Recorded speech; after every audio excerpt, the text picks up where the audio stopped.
करोड़ों दर्शकों का मिल रहा साथ। एमपी की बात एमपी न्यूज के साथ। देश में भजन गायकी के क्षेत्र की बात करें या संगीत की दुनिया की, एक ऐसा नाम जिसने दिलों पर राज किया है और जो नाम नहीं एक ब्रांड है। जी हाँ, ठीक समझे आप, राजस्थान की माटी से वो आते हैं। छोटू सिंह रावणा उनका नाम है और कहा जाता है कि जब वो अपने कंठ से आवाज़ की सुमधुर प्रस्तुतियां देते हैं तो ऐसा लगता है कि आपके और हमारे हृदय के अंतस और हृदय की गहराइयों को जैसे छू जाते हैं। आइए छोटू सिंह रावणा जी से बहुत सारी बातें करते हैं, उनके दिल की बात आप तमाम दर्शकों तक पहुँचाने की कोशिश करते हैं, क्योंकि वो एमपी में हैं और एमपी को हिंदुस्तान का दिल कहा जाता है। ऐसे में बड़ा लाजमी है कि जब छोटू सिंह रावणा यानी कि एक ऐसी सेलिब्रिटी सिंगर हमारे साथ हों तो उनके दिल में क्या कुछ छुपा है, कैसे वो अपनी गायकी को दिल की एक कोमल भावना से जोड़ते हैं। आइए जानने समझने की कोशिश करते हैं। और इतनी कम उम्र में इतना बड़ा और इतना ऊंचा पायदान, इतना शिखर उन्होंने छुआ है, ये कुछ कैसे संभव हो पाया, वो राज भी जानने का प्रयास करते हैं। छोटू सिंह जी, सबसे पहले तो आप एक नाम नहीं एक ब्रांड हो गए हैं। ऐसा लगता है कि कोई गाना यदि छोटू सिंह जी गाएंगे तो वो कामयाबी के शिखर को छू जाएगा। कैसे कर पाते हैं आप ये?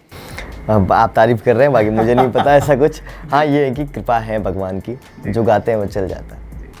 हमने देखा कि आप जो गाते हैं तो बड़ा रम जाते हैं, या जो शब्द हैं या जो शब्द विन्यास हैं, आपकी जो पंक्तियां हैं, वो ऐसा लगता है कि हम सब के बीच की पंक्तियां हैं जो सीधे हमें ईश्वर से भी जोड़ती हैं, साक्षात्कार कराती हैं और जीवन की सार्थकता हमें बहुत परिपूर्ण होती नज़र आती है। कैसे इसको आप बताते हैं? मैं जब भी, ये बात तो है, मैं जब भी गाता हूँ और लिखता हूँ तो बड़ा दिल से लिखता हूँ, मतलब आत्मा से लिखता हूँ। झूम के रिझ के ऐसे कार्यक्रम करता हूँ मैं। तो उस टाइम ध्यान ही रखता हूँ कि सुर में गा रहा हूँ बेसुरा गा रहा हूँ, पर हाँ, लोगों का प्यार बहुत मिलता है और मैं दिल से गाता हूँ तो लोग मुझे दिल से सुनते भी हैं। नाम आपका छोटू सिंह है लेकिन काम बड़े बड़े हैं आपके।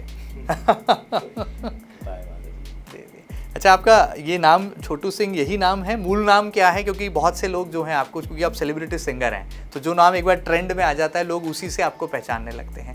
आपका मूल नाम भी क्या यही है या इसके पीछे भी कोई सस्पेंस है थोड़ा, उसका भी? मेरा वैसे मूल नाम तो पंडित जी ने मुझे हीरा दिया था। अरे वाह! हीर नाम था मेरा। जी जी। तो फिर मुझे उस नाम से किसी ने, वो एक बार पंडित जी ने बोला था, क्योंकि पैदा होते ही मैं परिवार में एक तो सबसे छोटा था और बहुत छोटा था मैं। तो फिर वो पहले दिन से मुझे छोटू बोलना चालू किया, तो वो बस वो अग्नि के पास बैठ के वो हवन करते हैं, उस टाइम उस नाम का उच्चारण हुआ।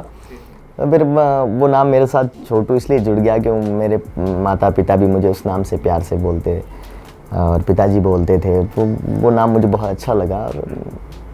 और आज हीरे की तरफ चमक भी रहे हैं। जी, क्या कहना चाहेंगे, ये जो अब तक का आपका सफ़र है, आपको पूरे देश में एक अलग पहचान रखते हैं, आप एक अनुपम स्थान रखते हैं, और ख़ासतौर पर जो आज की युवा पीढ़ी है, जो हिप हॉप वाली जनरेशन है, जो जेन ज़ी की बात हो रही है, उसको भी आपने धर्म से, अध्यात्म से, बाबा श्याम से, कृष्ण भक्ति से, राम भक्ति से जोड़ दिया है। कैसे? बिल्कुल, ये अभी वर्तमान में देखें तो ये चीज़ बहुत अच्छी लगती है।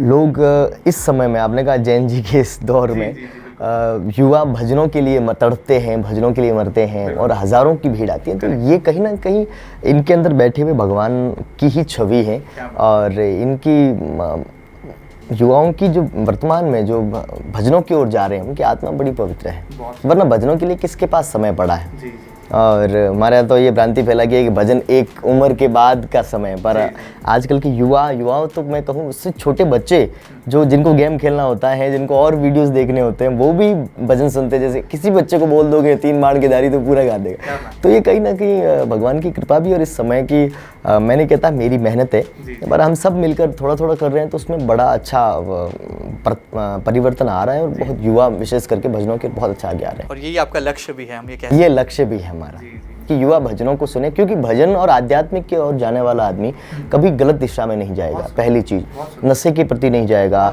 और अपने माता पिता के प्रति, अपने मातृभूमि के प्रति उसके जो फर्ज है उसको अदा करने की वो कोशिश करेगा। तो ये बहुत ज़रूरी है, आध्यात्मिक की ओर आदमी को रहना चाहिए।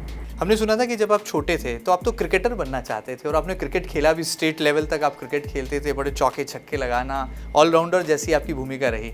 तो ये क्रिकेट की दुनिया, खेल की दुनिया से खिलाड़ी बनते बनते आप आज गायक बन गए, तो ये कैसे ट्रांजिशन? क्रिकेट तो मैं आज भी खेलता हूँ, आज भी खेलता हूँ, अच्छा खेलता हूँ। हमारे जब राजस्थान में आर्टिस्टों की जो क्रिकेट प्रतियोगिता थी, मैं ही जीतता हूँ उसमें।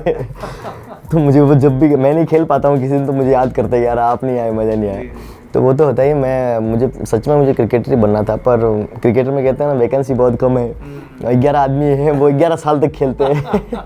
तो करोड़ों के सबसे बड़ा जो युवाओं का देश है, इसमें थोड़ा थोड़ा मेरे हिसाब से ये होना चाहिए कि हर क्रिकेटर को 1 साल खेल के फिर दूसरों को मौका देना चाहिए, ऐसा होना चाहिए। पर ठीक है, फिर मुझे लगा कि अपना यहाँ काम नहीं है, अपना कुछ और इससे भी अधिक है। तो हम ये कह सकते हैं कि छोटू सिंह जी यदि गायक नहीं होते तो क्रिकेटर होते, बहुत अच्छे क्रिकेटर होते और देश का नाम रोशन कर रहे होते। क्या पता, दोनों के बीच में रह जाता, सिर्फ वही गलियों में खेलता रह जाता। आज गाया तो भगवती की कृपा हुई, तो लोग प्यार से सुन भी रहे हैं, और अपन अपनी आवाज़ से भी, अपने शब्दों से भी कुछ परिवर्तन भी कर पाते हैं। ऐसी बात नहीं है कि कभी कहीं पर्यावरण के लिए या कभी कहीं देश के लिए, मातृभूमि के लिए, आर्मी के लिए, समाज संस्कृति के लिए गाते हैं, तो वहाँ लोगों के दिल तक पहुँचती भी है। तो कहीं ना कहीं छोटे रूप में ही समझो, पर वो एक क्रांति हम लाने की कोशिश करते हैं, वो एक हद तक लोगों तक पहुँचती भी है। आपकी जो संगीत है उसमें एक माटी की महक है। जैसे हमने आपकी माँ पद्मावती का एक भजन सुना, गीत सुना, तो हमें लगा कि ऐसा लगा कि जैसे माँ पद्मावती की भावाभिव्यक्ति आपके श्रीमुख से हो रही है। और कई आपके गीत ऐसे हैं जो कि दिल को छू जाते हैं। तो ये जो वास्तविकता आप अपने संगीत में जोड़ पाते हैं, ये कैसे करते हैं? इसका कोई फॉर्मूला बनाया हुआ है या ये कोई कल्पनाशीलता की ऐसी पराकाष्ठा है जिसको आप छू लेते हैं? नहीं, ऐसा मुझे खुद को कभी पता नहीं चला। अच्छा होता है, मैं कभी कभी कार्यक्रम करने के बाद गाड़ी में बैठता हूँ, तो जब लोग मेरे ऊपर ऐसे लिपटते हैं, मुझसे बहुत प्यार करते हैं, आशीर्वाद देते हैं, तो मैं मेरे भाई लोगों को बोलता हूँ, यार ये मुझे ही दे रहे हैं क्या पक्का? तो मुझे ऐसा लगता है कहीं ना कहीं भगवान की कृपा है और प्रारब्ध है, कोई पुराना, कोई पता नहीं क्या, पर वो है कि मन से करते हैं, अच्छाई से करते हैं, तो लोगों को बहुत अच्छा लगता है। आप बाल्यकाल में जब बचपन में स्कूल जाया करते थे तो गलियों में भी हमने सुना है कुछ गीत गुनगुनाया खूब। मैं तो गलियों में गाता है, आज भी मैं गाँव जाता हूँ, आज भी मैं गाँव जाता हूँ, तो मैं हमेशा गाता हूँ। क्या बात है, क्या बात है। गलियों में ऐसे ही गाता हूँ। कौन सा ऐसा गीत है जो आपके दिल के बहुत करीब है? क्योंकि हम जब श्रोताओं के, दर्शकों की बात करें तो उनकी जुबान पर तो कई आपके गीत आ जाएंगे, लेकिन कोई ऐसा गीत है, कोई ऐसा भजन है जो आपके दिल के बहुत करीब है? उसको कैसे आप मेरा खुद का या फिर पहले से कोई?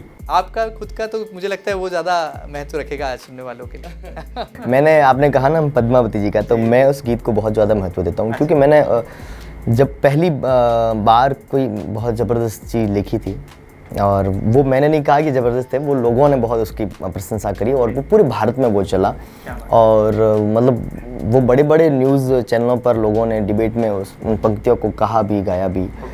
तो मुझे बहुत, जब मैंने लिखा तो मैं बहुत रोया उस टाइम, जब उसको लिख रहा था, तब मेरा वो लिखने का बहुत अनुभव बहुत अच्छा था। उस गाने के प्रति मैं बहुत भावुक। मैं आजकल के जागरणों में बहुत कम गाता हूँ। जब भी कोई मुझे बहुत ज़्यादा फरमाइश करता है, मैं कहता हूँ कि फिर आपको शांत बैठना पड़ेगा, फिर वैसा माहौल चाहिए मुझे, वो बिल्कुल, फिर वो मुझे मेरे बहुत भावुक। हमने देखा कि मेवाड़ की धरती और आपका रिश्ता बहुत मजबूत है। जब हम देखते हैं लक्ष्य राज सिंह जी को, जब उनकी व्यक्तित्व को देखते हैं, तो उनके बारे में जो आपने व्याख्या की जिस गीत के माध्यम से, वो सोशल मीडिया पर धूम मचा रहा है। कल भी मचा रहा था, आज भी मचा रहा है, मुझे लगता है कई सदियों तक मचाता रहेगा, क्योंकि जिस तरह की फ़ैन फॉलोइंग है। कैसे वो लिखा और क्या उसके पीछे का बैकग्राउंड था? और जब आप लिख रहे थे और गीत को जब गा रहे थे, आपको लगा था कि ये हर किसी की ज़ुबान पर आ जाएगा, लक्ष्य राज का लक्ष्य अटल? जब मैंने ऐसे ही महाराज जी ने मुझे फरमाया था, तो मैंने कहा मैं गीत बनाऊंगा। तो उन्होंने कहा बनाओ। तो मैंने कहा आप राजनीति में आना चाहते हो क्या? तो उन्होंने कहा मैं राजनीति नहीं, मैं लोगों का सेवक बनना चाहता हूँ। तो मैंने कहा उस गीत में आपको राजा दिखाना है। तो उन्होंने साफ मुझे उस टाइम मना कर दिया था कि इसमें राजा नहीं, इसमें अगर आप दिखा पाओ तो मुझे सेवक दिखा सकते हो। तो हम वो बात कह के, वो तो ऐसे मजाक में उन्होंने उस बात को ऐसे मुझे कहा, और फिर वो भूल भी गए कि मैं गाना बना रहा हूँ, नहीं बना रहा हूँ। पर वो जब गाना बना तो वो वास्तव में बहुत अच्छा बना, और खूब प्यार लोगों ने दिया उसको, खूब। आज भी हर कोई लक्ष्य राज का लक्ष्य अटल है। थोड़ा सा अगर गीत हमारे दर्शकों के लिए अगर साझा करेंगे तो उनके दिलों को छू जाएगा। लक्ष्य राज का लक्ष्य अटल है, जैसे पर्वत हिमाचल है, आज कोई तूफानों से टकराएगा, राजा से सेवक बनकर दिखलाएगा, राजा से सेवक बनकर दिखलाएगा। तो महाराज शायद यही वजह है कि आपको अपना छोटा भाई बताते हैं और सार्वजनिक कई बार आपकी तारीफ और प्रशंसा करते हैं।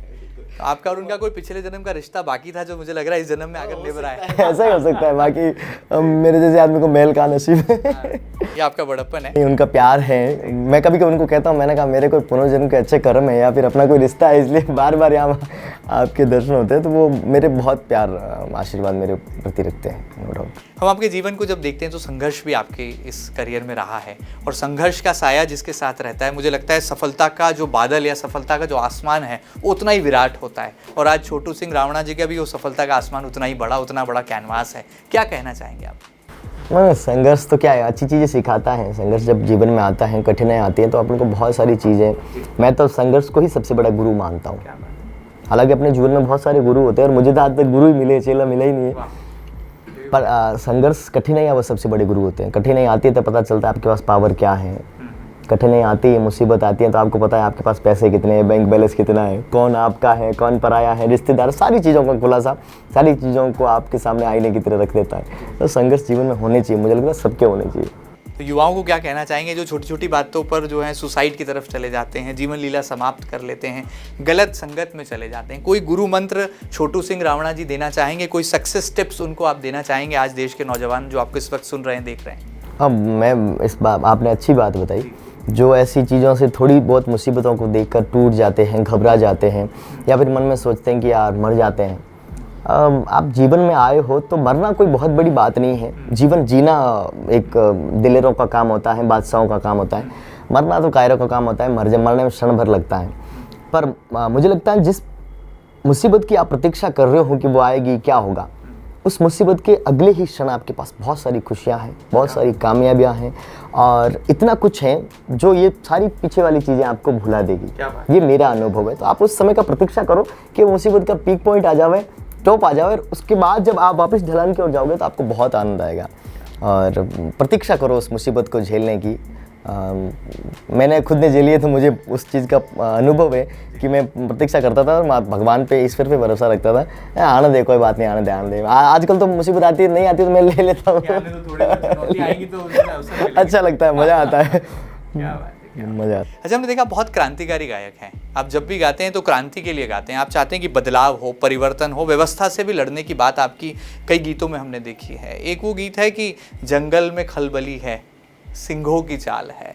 ये कैसे कॉन्सेप्ट आया, कैसे लिखा? और जब इसको गाने बैठे थे तो हमको ऐसा लगा कि ये कुछ मॉडर्न तड़का इसमें आप देना चाह रहे थे, और वो मॉडर्न के साथ फोक जब मिक्स हो गया तो भगवान ने एक अजूबा ही बना दिया। हमारे बड़े भाई साहब हैं धनंजय सिंह जी, तो उन्होंने एक दिन फरमाया कि यार आप मेरे लिए भी कुछ लिखो, गाओ।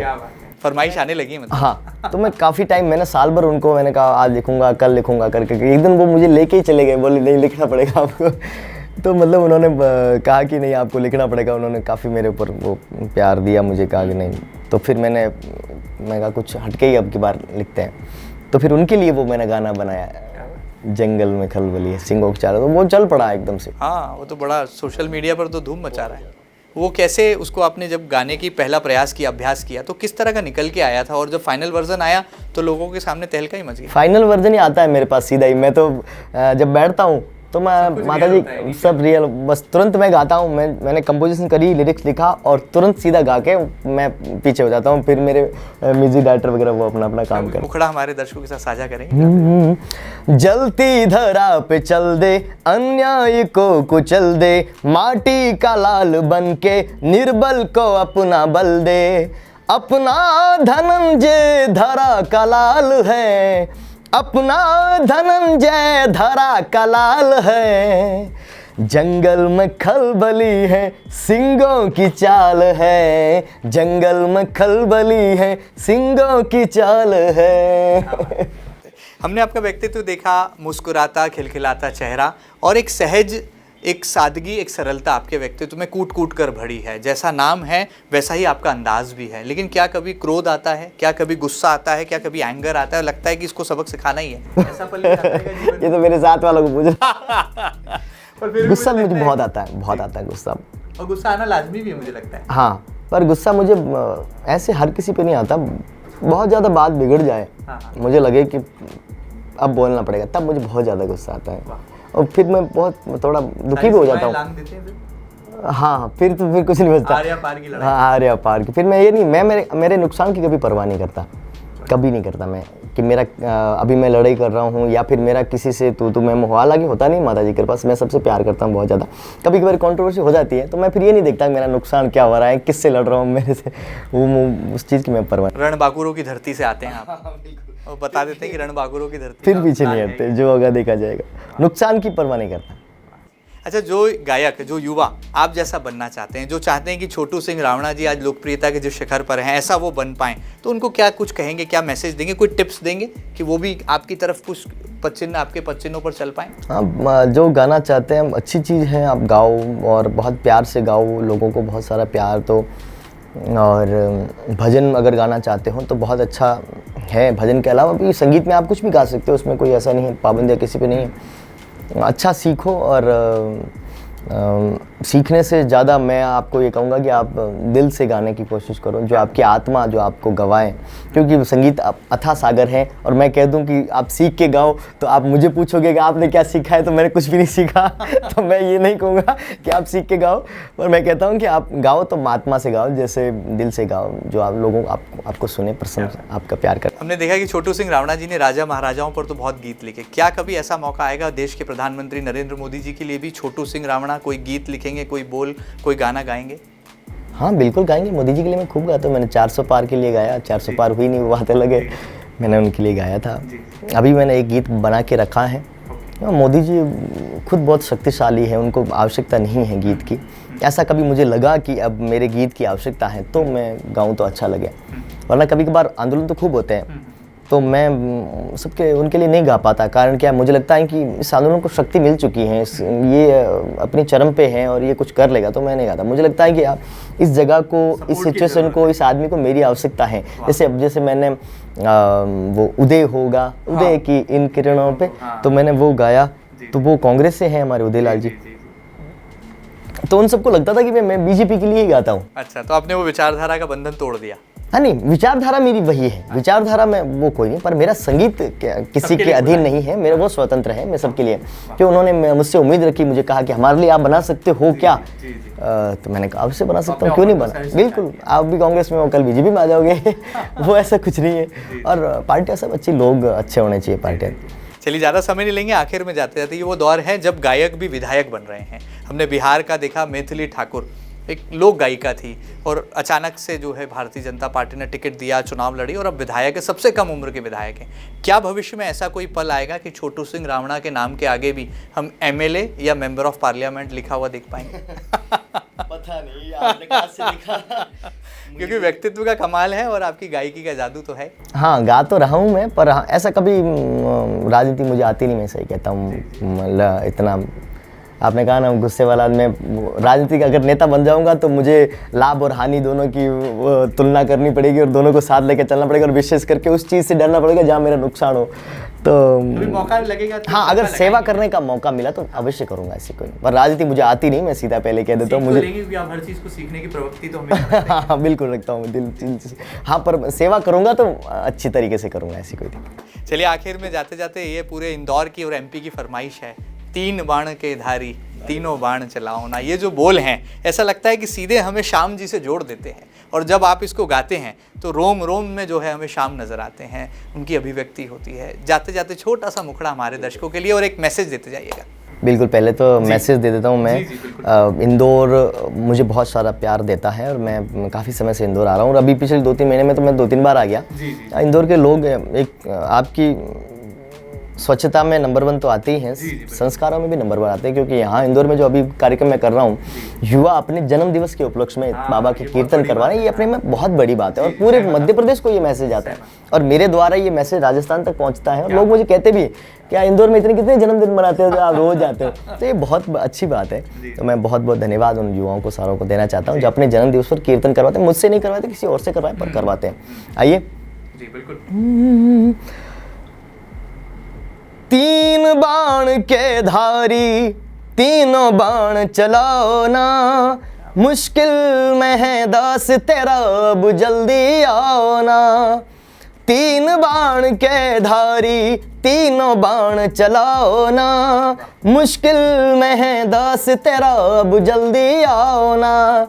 हारे के सहारे मेरे, हारे के सहारे, हारे के सहारे मेरी हार हराओ ना। 3 बाण के धारी तीनों बाण चलाओ ना, मुश्किल में है दास तेरा, अब जल्दी आओ ना। कृष्ण को जिसने दान दिया उस दानी के आगे, हमने सुना तेरा नाम लिए से संकट सब भागे। छोटू की विपदा को बाबा है, छोटू की विपदा को बाबा आग लगाओ ना। 3 बाण के धारी 3 बाण चलाओ ना, मुश्किल में है दास तेरा अब जल्दी आना। जय श्री श्याम। जय Shri Shyam. Hats off to you. और वाकई में आपकी आवाज़ में एक अपनापन है, एक जिंदा दिली है, एक जोश है। और आज युवा के जीवन में जिस जोश, जुनून और जज्बे की ज़रूरत है, मुझे लगता है वो आपके व्यक्तित्व में कूट कूट कर भरी है। और वाकई में आज आप इंडिया के यूथ आइकॉन भी माने जा रहे हैं, म्यूजिकल आइकॉन हैं, एक आइडियल सिंगर हैं। और मुझे लगता है कि भविष्य में वो दिन दूर नहीं जब आप एक जनसेवक के रूप में भी हमें जो है जनता के बीच में सेवा करते नजर आएंगे। उम्मीद करते हैं कि छोटू सिंह रावणा की बड़ी बड़ी बातें आपके दिलों को भी छू गई होंगी। और एमपी न्यूज़ के इस खास सेगमेंट में छोटू सिंह रावणा जी ने बहुत सारे राज पर से पर्दा भी उठा दिया है। वो तमाम बातें भी आपके दिल को भरसक पसंद आई होंगी। ये खास बातचीत आपको कैसी लगी हमें ज़रूर बताइएगा। और ताज़ातरीन खबरों के लिए लगातार बने रहिएगा आपके अपने news channel MP news TV के साथ। फिलहाल इतना ही, नमस्कार। करोड़ों दर्शकों का मिल रहा साथ, एमपी की बात एमपी न्यूज के साथ।